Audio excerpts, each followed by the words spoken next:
In this video, we are going to take a look at the Unistellar eVscope, a 450mm focal length, 114mm aperture digital telescope that is fun to use and can show you the wonders of the universe easier than just about any other telescope.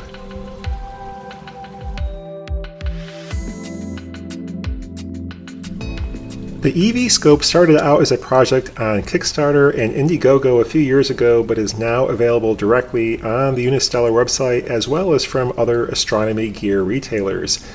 The telescope replaces a secondary mirror with a Sony IMX224 camera chip, which is the same as what is in the ASI 224MC camera. This version also includes a digital eyepiece with an OLED screen, but you can simply view your images on your phone or tablet as well, which you will need to control the telescope. While the telescope has a 450mm focal length, the field of view of the image is only about 0.5 degrees. However, if Unistellar had used a larger image sensor, then the images would have had significant coma and field curvature beyond about that half-degree mark anyway. That would have required a field flattener being added to the optical system, increasing cost and complexity. Here you can take a look at those specifications. Again, it's a 114mm aperture telescope with a 450mm fixed focal length.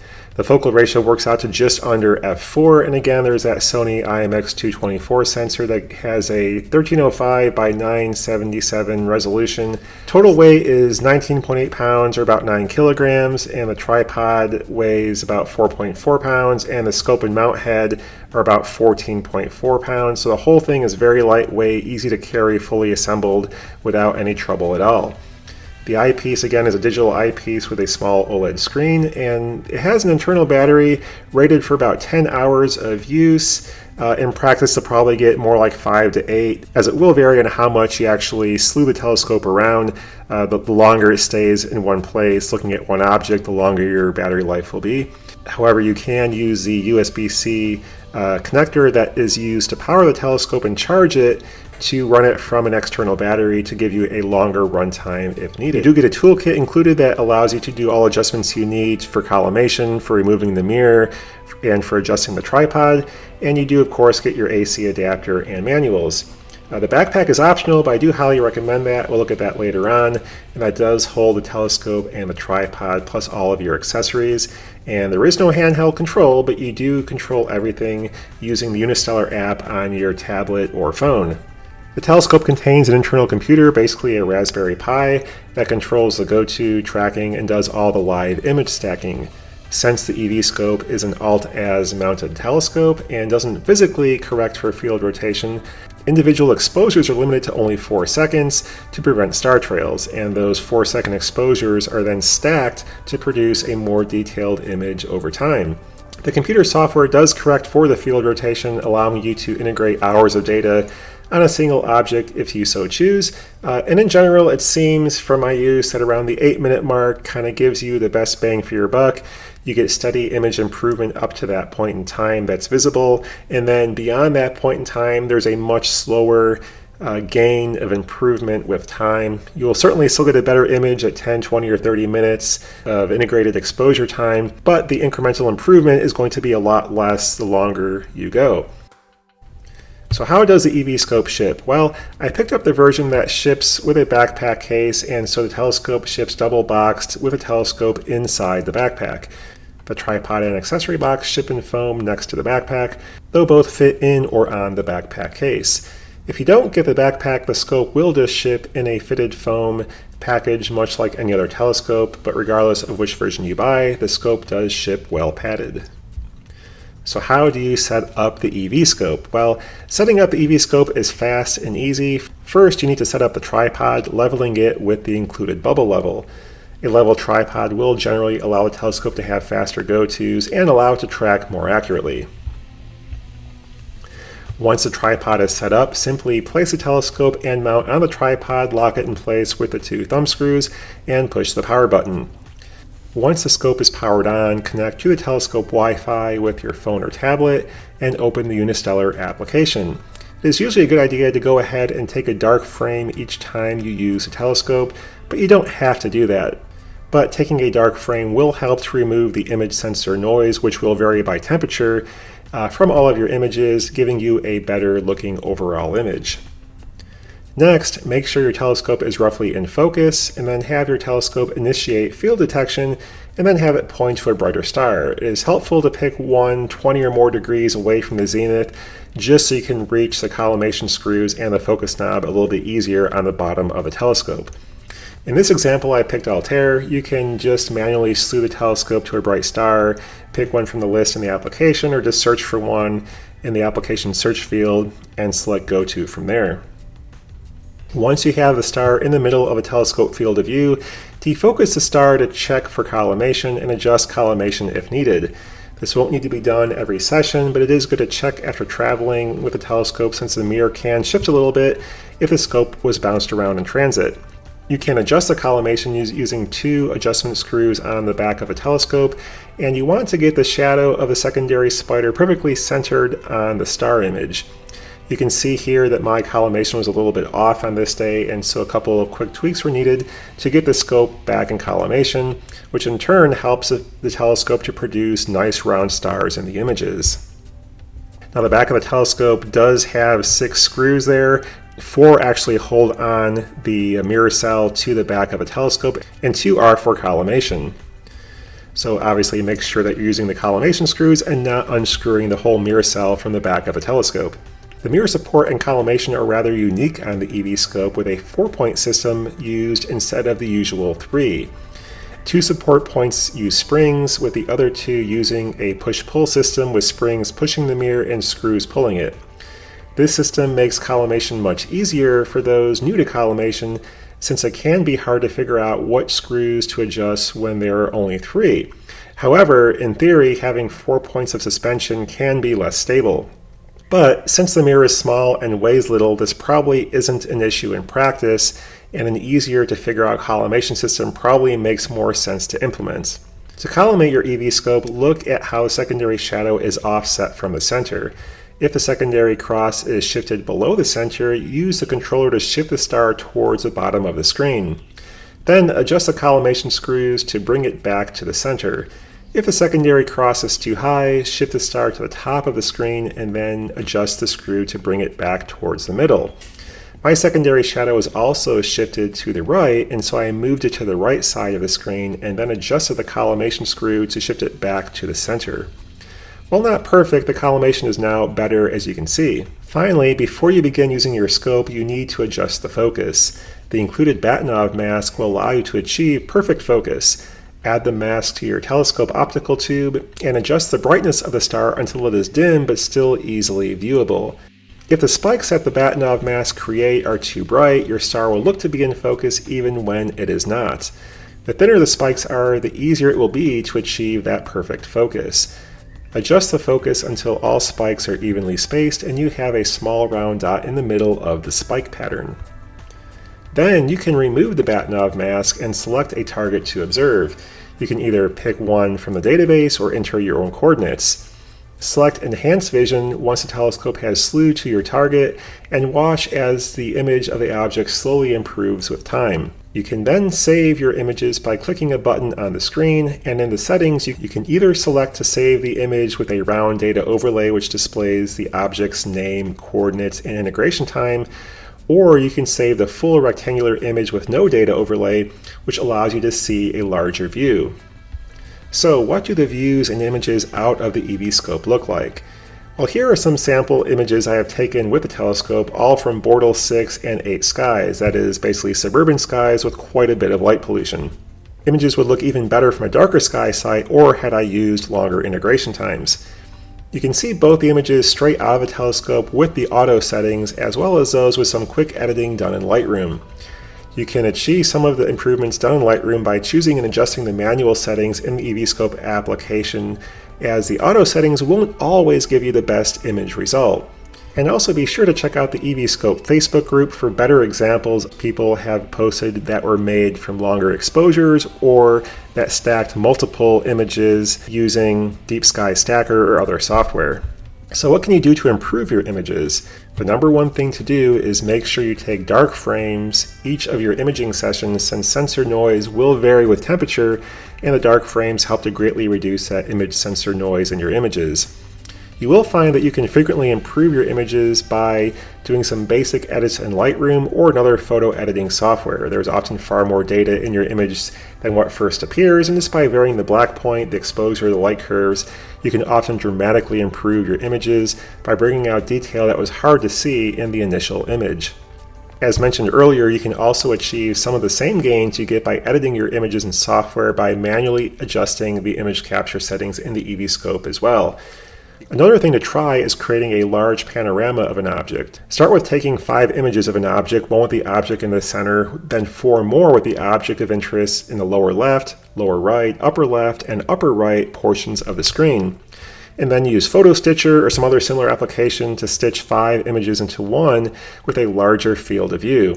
Try to have each image overlap at least 2 other images by about 1/3 or more, particularly if there are fewer stars in the field of view. You could then try to do an even larger panorama with 9 or more individual frames combined together. A narrowband filter can also help to improve your images significantly if you live in a region with extensive light pollution.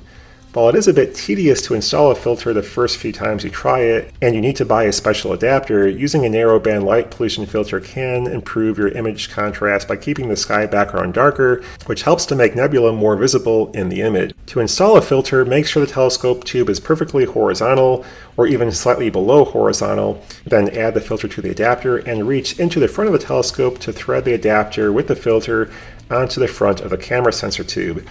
It is critical that your telescope be pointed horizontally or below horizontal, as you are almost certain to drop the adapter the first time you try to do this, and if the telescope isn't horizontal, that will result in the adapter falling onto your mirror, causing damage. So be sure that anything you drop will not roll down and hit the mirror. Once the filter and adapter are installed, you can use your scope as usual, though you will need to refocus. Also, the filter will dim your star images quite a bit, and so the telescope field detection and tracking can fail when you're using the filter if the stars in the region you're looking at are particularly dim or not numerous enough for the telescope to plate solve accurately the area that you're in. So what kind of upgrades can you do to the eVscope? Well, the eVscope isn't really designed to be upgradable, but you can still make a few modifications. Adding a finder can be a nice addition, as it allows you to look at objects in the sky you might not know the name of, and it can also help you to learn the night sky. The stick-on Telrad finders are a great no-regrets option, since they are easy to install with double-sided tape and you won't need to drill any holes in your optical tube. You can also replace the mirror in theory if you were to damage it. Adding a dew shield with dark flocking or flocking the inside of the telescope tube, which is easy to access, can help to improve your image contrast in areas with stray light. As you can see, the inside of the telescope tube reflects quite a bit of light, and cutting down on light reflection will help out with image contrast. The easiest way to cut down on that stray light reflected inside a telescope tube is to add a dew shield to the front of a telescope, which will block that stray light from entering the telescope tube in the first place. A cheap option that works well is this Farpoint dew shield design for a Celestron C5, which will just wrap around the front of the telescope tube and secure with Velcro. You can simply slide the dew shield down when you're not using it and slide it back up when you do need to use it. Finally, the internal SD card could be replaced if it goes bad, though you do have to unscrew a few screws and remove the cover of the mount to access it. So, should you buy the backpack? Well, the eVscope backpack is another significant added cost, but if you do plan to travel at all with the telescope or just want a secure way to store the telescope and take it outside, particularly if any staircases are involved, I highly recommend the backpack. It securely stores your telescope, tripod, accessories, and has room left over for star charts, a finder scope, an external battery, or other items. Carrying the telescope to your observing site is a breeze with everything on your back, since it leaves your hands free for opening doors, holding handrails, or carrying a chair and a drink. However, if you primarily observe from home, you can leave the eVscope assembled and easily carried outside, since it is so lightweight. Alternatively, you could buy a Pelican case or similar container that fits the packing foam the telescope ships in and use that for a storage container. Without the telescope, you can see here the accessory pockets on the inside for the lens cover, the eyepiece cap, as well as the removable storage case for your tools, your power cord, and other accessories. The tripod conveniently attaches to the side of the backpack, much like backpacks designed for photographers, which this basically is. Note that you have to make sure the two thumb screws used to tighten the telescope mount to the tripod are facing away from the backpack, or the tripod won't fit properly. So, what are the pros and cons of this telescope? Well, the eVscope's biggest selling points are certainly the incredible portability, crazy fast setup, and perfect go-to and tracking. You can get really nice views of objects in very little time and see many objects in a single observing session. The software has improved leaps and bounds over what it was a few months ago, and numerous further improvements are in the works. The software is easy to use, and you can also have many people connect to the scope at the same time. That can make the eVscope great for outreach, since people can save images to their own device directly from the telescope. However, there are certainly some cons to the telescope, particularly the high cost. You can, without question, build a telescope setup that will produce equal or even better images for somewhat less money, though it won't be nearly as clean a setup nor as fast and easy to set up. You have a fixed focal length with the eVscope, and so any zooming in or out is all digital in nature. You simply can't get good high-power planetary views with this telescope because of that short focal length, but you can still see some detail on Jupiter and see the rings of Saturn. The eVscope can still provide pleasing views of the Moon, though. The self-contained nature of the eVscope does make for incredible ease of use, but that it also limits upgradability. Again, you can add filters, but it is kind of clunky to do so, and you can't add a Barlow or reducer lens. The app, again, has improved tremendously in recent months, but there still are some limitations. There is no connection to Sky Safari or other apps yet, and the application doesn't include any planetarium software built in. So while you can select objects and view a sky map of where the object is located along with other information, there is no way to actually look at a portion of the sky and then see what objects are available in that portion of the sky. You can kind of sort of do this by editing what portion of the sky is visible at your location, but ideally there would be a planetarium software plugin to make it easier to plan your viewing sessions. I currently plan mine using Sky Safari First or Stellarium. By having that integrated within the eVscope software itself would be nice, especially if you're traveling. So, should you buy the eVscope? Well, if the idea of having a simple and fun to use, highly portable telescope for viewing deep sky objects appeals to you, then this is a great option. The eVscope can also be a gateway drug to more advanced astrophotography. You can actually do quite a bit with the telescope, and users have been producing some impressive images and doing interesting science with the telescope lately. So again, be sure to check out that eVscope Global Users group on Facebook to see what people are doing. You can also take part in verifying exoplanets with the eVscope, and Unistellar has the following plot on their website showing data collected from a few eVscopes that help to verify exoplanet HD 189733b. Even though this telescope won't produce images quite as good as most high-end astrophotography setups, the image quality has improved markedly with recent software updates and likely will continue to improve with more functionality added with time. Anyone who has never done astrophotography or has only dabbled in it will likely be impressed with the telescope's output. Also, if you want a great telescope for outreach, this is a superb option. The citizen science applications are also a nice selling point, especially the potential to do things like helping to confirm potential exoplanets. Buying an eVscope is a great way to help support the development of new technologies like this, but of course you need to be able to afford the telescope in the first place to buy it. But if you can't afford it, you will have a great time looking at all types of deep sky objects you likely never would have looked at with a regular telescope because they would be too faint to see visually or too hard to locate. So why should you not buy this telescope? Well, number one, if you're on a tight budget, this probably isn't the best way to start out. Also, if you're wanting to dive straight into big-time astrophotography, this isn't the most advanced setup you can buy either. If your primary interest is looking at planets, buy something like a Celestron Evolution 8 or 9 and get stunning planetary views and save about $1,000 or more to boot. Or pick up an 8-inch Dobsonian for like $500, which can provide great views of brighter deep sky objects and produce great planetary views as well, albeit with no go-to or tracking functionality. If you want real views through a telescope, not ones displayed on a screen, then of course pass on this telescope as well. And also if you like wide field views of the night sky, the scope really can't do that for you. Finally, if you don't like the idea of being tied to a phone to run your telescope, then this also isn't the best telescope for you. In general, the eVscope is in some ways kind of like the venerable 8-inch SCT telescope. It's not going to be the best at most things, but it does a lot of things reasonably well, and the broad skill set of the eVscope combined with the superb portability and incredible ease of use make it the kind of telescope that will get used a lot if you own one. Unistellar has this plot of the eVscope skills on the website, and it summarizes things pretty well. So, my final thoughts on the eVscope after having used it for 6 months. Well, the bottom line is that this telescope is incredibly fun to use and is currently my most used telescope. Again, portability is fantastic and the telescope is extremely easy to use. The only issue is that you still have to collimate the scope periodically like any telescope with a mirror, and precise focus is very important. And while easy to do, that can still be intimidating for people new to telescopes. The eVscope is very fun to use, especially as some software has improved, and further software updates will bring even more features.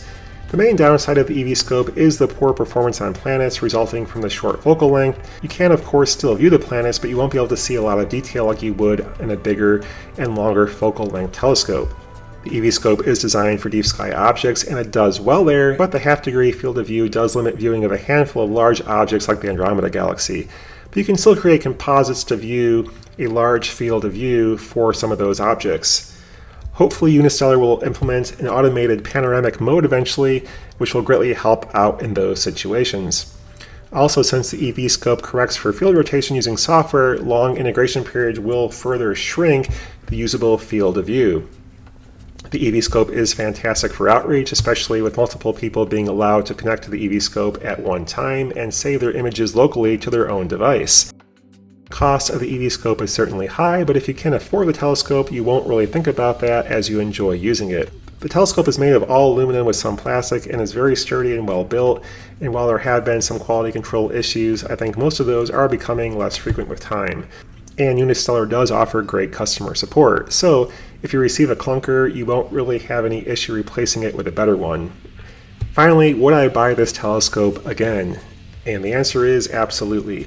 I love using the telescope and highly recommend it if you can afford the price and the telescope matches well with your observing needs. Certainly 10 years from now, telescopes like this will be far more capable than they are now as image sensors and software continue to improve, but this telescope should remain highly usable for many years to come. So I hope you found this review helpful. This is a scope that tends to elicit some strong opinions, but I've certainly enjoyed the telescope a great deal, and I look forward to future advancements in telescopes like this. Again, you could build your own setup that can do the same kinds of things for less money, but it won't be as portable or streamlined, nor as easy and fast to set up as the eVscope is, and you won't have those community science aspects to take part in either. I'll have some additional videos coming out soon as well that show some basic modifications you could do, like adding a dew shield and finder, and so stay tuned for those. And for additional information, I'll have a link to the Unistellar website below in the description. But that's all for this video, and thanks for watching. Bye.